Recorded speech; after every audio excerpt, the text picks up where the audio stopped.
For too long, urology has only been a field, on the male side at least, focusing on men in their 50s and 60s. I think we miss the gap when we don't also think about the concerns and issues of men in their 20s, 30s, and 40s, much of which rely or focus on sexual function, performance, all of this kind of stuff. Today's episode is giving you a behind-the-scenes chat with board-certified urologist Dr. Andrew Sun, who leads one of the premier men's health clinics in the U.S.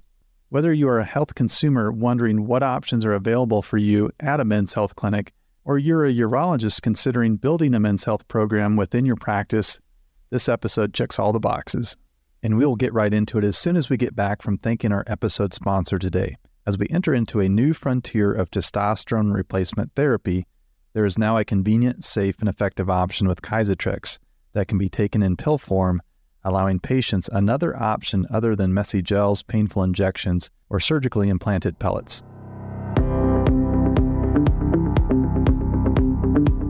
So the big question is this: how can men and those who care for them better educate themselves regarding prostate health, the conditions that affect the prostate, and the latest technology in managing these conditions? That is a question, and this podcast will provide the answers. On the podcast, we'll be chatting with experts, innovators, and leaders in the field of urology, sharing useful information with the general public to improve their lives and increase their overall health. My name is Dr. Garrett Pullman, and welcome to the Prostate Health Podcast. Prostate Health Podcast is for informational purposes only. Nothing in this podcast should be construed as medical advice. By listening to the podcast, no physician-patient relationship has been formed. For more information and counseling, you must contact your personal physician or urologist with questions about your unique situation. It is indeed an honor to have joining us on the podcast today Dr. Andrew Sun. He is a board-certified urologist and director of the Center for Men's Health at Urology Partners of North Texas. He received his medical degree at Harvard University and residency in urology at the Cleveland Clinic. Following his passion, Dr. Sun then pursued fellowship training in Andrology, the study of man, at the University of California, Los Angeles. Dr. Sun's additional training places him among a small cohort of elite specialists uniquely equipped to treat men's health issues. As an ardent champion for men's well-being, Dr. Sun's practice is solely devoted to the treatment of male sexual and hormonal issues, including erectile dysfunction, Peyronie's disease, low testosterone, post-prostate cancer recovery, and testicular issues. Dr. Sun, welcome to the Prostate Health Podcast. Thanks so much for having me. Yeah, this is great. Perfect timing for June Men's Health Month, and glad to be here. As you mentioned, June is Men's Health Month, and one of the goals of the podcast is to help educate men and their loved ones. When we talk about men's health clinics, I think we would be doing our listeners a disservice if we didn't at least point out that not all men's health clinics are created equal. Dr. Sun, what should consumers be aware of when looking for a men's health clinic? For sure. I mean, I think men's health is an interesting space. And historically, let's be honest, men are not quite as good at taking care of themselves as we would like to be. And that's why with podcasts such as yours that are sort of getting the word out about men's health, it's really a big service. But also at the same time, there's a lot of people that have taken advantage of that fact. And there are these sort of men's health clinics that are more just pop-up places that are trying to essentially sell you a product or hopes and dreams, which is very different than dedicated men's health professionals, which are urologists operating in the urology space. We are the closest field to being a andrologist, right? A men's health doctor. And we as urologists have also ceded a little bit of control over that to these little pop-up clinics. But the goal is ultimately try and deliver the best care in a evidence-driven manner to the right guys. And so there's a big fundamental difference in my mind between what I think of as a men's health practice, which is a urology practice devoted to men, versus a little pop-up, here's your testosterone clinic. So, Dr. Sun, your program is really setting the standard in how to effectively build a successful men's health clinic within a urology practice. I was going to see if you could tell our listeners a little bit about your men's health practice. Sure. So my urology group is 30 urologists. We cover much of the Dallas-Fort Worth Metroplex. And within that practice, I almost have a sub-practice called the Men's Health Center, or the Center for Men's Health at Urology Partners of North Texas. We are a branch of the greater practice that basically dedicates ourselves completely and solely to men's health issues. Now, that term is going to mean a lot of things to a lot of different people, but for us, it mostly means sexual health, prostate health, low testosterone, erectile dysfunction, or penile problems, and any other sort of issues of the penis and testicles. And insofar as we do that, we basically don't do anything else in our men's health clinic. So my entire practice is devoted to this one space. I run it with several other physician's assistants. I think especially in the changing practice of medicine and in the future, having my PAs is a huge piece of it. I kind of joke, they don't really work for me. I work for them because they're doing most of the heavy lifting. And I am fortunate enough to have two men's health dedicated PAs that have been doing this for 15, 20 years. And so it's a really big team effort. And it kind of works together well. Our practice, like I said, concentrates on the areas of sexual dysfunction, erectile dysfunction, Peyronie's disease, and male fertility and low testosterone, which is probably like 50% of the practice.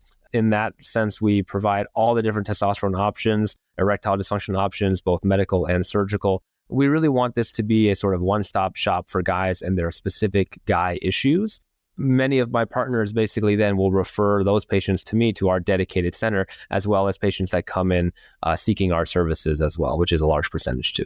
You'd kind of mentioned, one of the conditions that you treat with low testosterone being a significant portion of your men's health practice.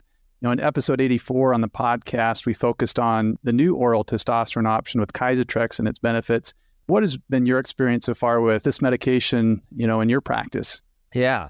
So ED and testosterone are really probably the two big gateways that men find themselves in our clinic. Again, for better or for worse, mostly for worse, men are not very good at necessarily taking care of ourselves. And there's a long period of time between the time that we leave our pediatricians at 18 until the time that something really serious starts happening, that many men are just sort of outside of the healthcare space. Some of the things that might motivate a guy to come to seek care oftentimes have to do with sexual health, fertility, testosterone, these kinds of things. And in that way, that can become almost the gateway to try and re-engage these men in their own healthcare and get them into the sort of medical system, because oftentimes many of the issues that will strike them later in life, diabetes, high blood pressure, high cholesterol, these things develop in their 20s and 30s and 40s. And if we can identify them early, we're going to be saving them a lot of grief towards, their 50s and 60s. But how do you identify them early? It's most likely through the things that they care about. And what do 20 and 30 and 40-year-old guys care about? They care about their sexual health, right? And so that plus the preponderance of sort of news media coverage about testosterone, the huge increase in testosterone prescriptions, the huge need for testosterone, and the epidemic of low testosterone that's going on makes this a very, very large piece of the practice. Testosterone was one of the fastest growing prescriptions in the world, especially in the US in the last 20 years or so. And indeed, I think our testosterone levels have generally declined, mostly as our health has declined, right? Because the number one and number two causes of low testosterone are poor sleep and obesity, which a lot of us busy people suffer from. Managing testosterone it can be challenging. And a lot of urologists and a lot of primary care doctors, unfortunately, don't really want to do it, which is part of the reason why these sort of low T centers have popped up so aggressively, right? Because these men need this medication. Some of them really want the medication, and a lot of their doctors don't provide the medication. So then you had all these low T clinics pop up. But the low T clinic does not offer the comprehensive urologic care that a urologist does, because many of these men with low T will also have prostate enlargement, BPH, elevated PSA, and all these kinds of things, which oftentimes they're not checking. In the world of testosterone, there have always been many different options. And when I talk to patients, I tell them, look, it's some kind of trade-off between how often you want to take it and how invasive it is to take. There's also sort of absorption differences and effectiveness differences. But for the longest time, it mostly focused on injections, right? Many people don't want to do injections. I don't want to do injections. They tend to be a little bit painful, and they have a high incidence of side effects. Mostly the blood counts get thick. You might have to donate blood. You can have blood pressure elevation issues and these kinds of things. People were always looking for an easier, faster, better way of doing this at home. So then they had gels, but gels are sticky and they're gooey and they don't absorb very well. And in my practice, very few patients come back to me telling me how much they love the gels, because nobody really loves the gels, right? And I'm sure you probably experience the same thing. And so There used to be this oral testosterone called methyl testosterone, but it had a lot of liver toxicity. But the holy grail of testosterone was always, can we find something that's easy to take at home, that has a low incidence of side effects, and that gives us the therapeutic benefits that we want? And now I think finally we do have that. And that comes in the form of oral testosterone undecanoate. It's just the name of it. And Kysotrex is the sort of best medication in that class. I've been using it a lot since it came out. I find that the patients are really desperate for something that they can take easily at home. Anecdotally, the patients have incredible outcomes. I don't have to worry nearly as much about the high blood pressure elevation and having to go to donate blood because their blood counts are getting thick and the theoretical risks of strokes and blood clots from that kind of thing. And the patients just love the fact that they have an easy to take option at home, and it's been great. There's a few other interesting things as well, which is that it seems that the oral testosterones tend to suppress something called SHBG. This gets a little wonky, but I think it's interesting. So SHBG is sex hormone binding globulin. The testosterone that you have in your body exists in total testosterone, but the only part that's actually doing something is the free testosterone. The more SHBG you have, the less free testosterone you have, right? And what you really want is free testosterone. Every other type of testosterone we have out there just raises overall testosterone. Okay. So anecdotally, some of the oral testosterone formulations seem to lower the SHBG, thereby increasing free testosterone more. And I've sort of seen that in my practice as I check these numbers, that they get better free testosterone levels, which is really cool because that's actually what we're trying to target, right? So a lot of cool things with that. So one of the difficulties I'm sure a lot of guys experience is getting the testosterone. It's a great drug, but how do we go about getting it? Insurance struggles can be an issue, and how do you and your men's health clinic go about incorporating testosterone replacement therapy and make it an efficient part of your practice? So certainly there's a huge epidemic of hypogonadism or low testosterone. And for the right patient, we're not talking about the guy that really just wants to go to the gym and become like a bodybuilder, right? That's not the point of men's health. That's not the point of what we do. What we do is we try to make guys healthy. And ultimately, the thing that's going to make them healthy is diet and exercise and sleep and all of these things. But sometimes they need a little bit of help on that path, right? And that's what I feel like our job as men's health doctors is. It's not just to give medications and here, just take this forever. It's to encourage them to make the lifestyle changes that they need to make to really get healthy. But at the same time, perhaps we can provide some pharmacological support on the way, right? And that's how I sort of see testosterone. The biggest issue is not that these medications are not good. I mean, can truly be life-changing, life-saving medication for the right guy.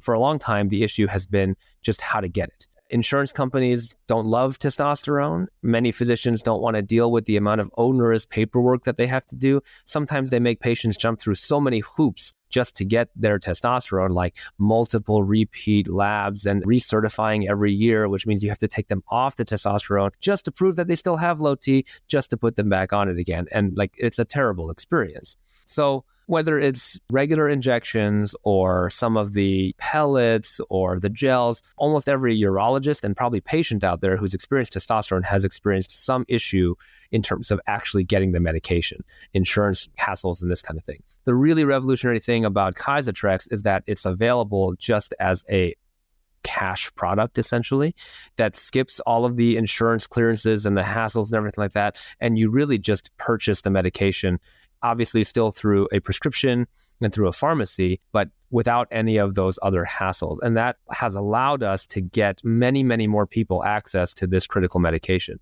Ultimately, I believe the average price of most of these testosterone formulations is about anywhere from $150 to $185 a month or so. It's about a Starbucks a day, but I tell the patients, look, you're going to get a lot more energy and life benefit from testosterone than you will from another like triple super sugary like Frappuccino or something. And so because of the pharmacokinetics, because it's sort of natural and simulates the natural sort of rise in testosterone and fall in testosterone throughout a day, and because of its access to care, I think this is really revolutionary medicine to not just get the medication to the right people, but get it to all the people who actually need it. And that's been really cool. Yeah, and I'm certainly excited myself we just got up and running in our practice too with prescribing Kysotrex. And you're right, it's nice to have an option that not only for the office, but also the patient too, not having to worry about messing with insurance that may or may not cover it and getting their approval just to have a easy cash pay option that's still affordable, it's effective, and it's been exciting. My patients have been very happy to have this option now. Yeah, for sure. And it's definitely, it's one of many options, right? What we always like is we always want more options, but we want them to be good options with less side effects, and we want them to be available to our patients. And so, yeah, that's been really great. It's a big piece of our men's health practice.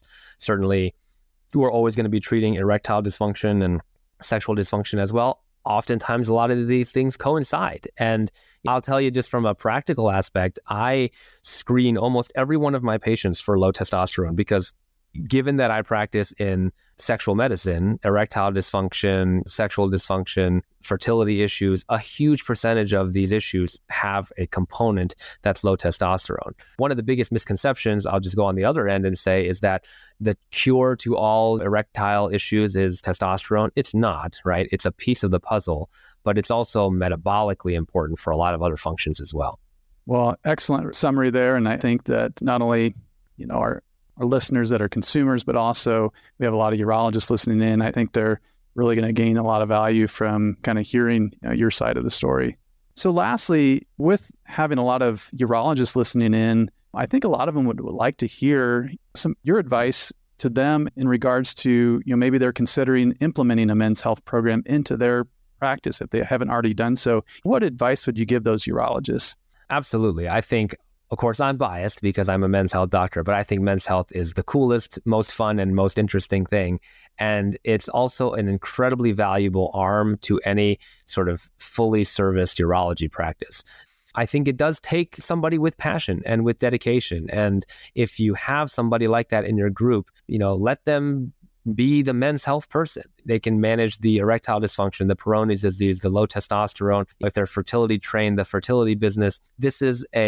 For too long, urology has only been a field, on the male side at least, focusing on men in their 50s and 60s. I think we miss the gap when we don't also think about the concerns and issues of men in their 20s, 30s, and 40s, much of which rely or focus on sexual function, performance, all of this kind of stuff.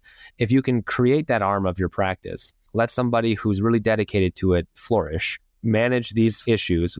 It can also help manage other things that cross into urology space. For example, in the realm of my men's health clinic, I will end up diagnosing a fair bit of prostate enlargement, elevated PSA, prostate cancer, these kinds of issues. And ultimately, I send those patients to my cancer colleagues. At the same time, patients who have had prostate cancer treated and may have erectile dysfunction or sexual health issues afterwards, now that urologist has a resource in me to help take care of those issues. And ultimately, the team-based approach, the winner is ultimately the patient, because they're getting someone who's dedicated to their cancer, dedicated to their quality of life concerns afterwards.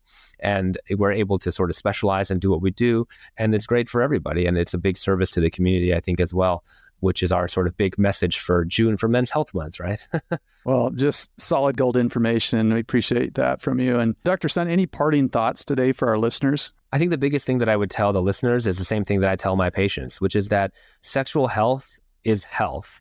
And most of the things that cause a decline in sexual health are the things that cause a decline in general health, right?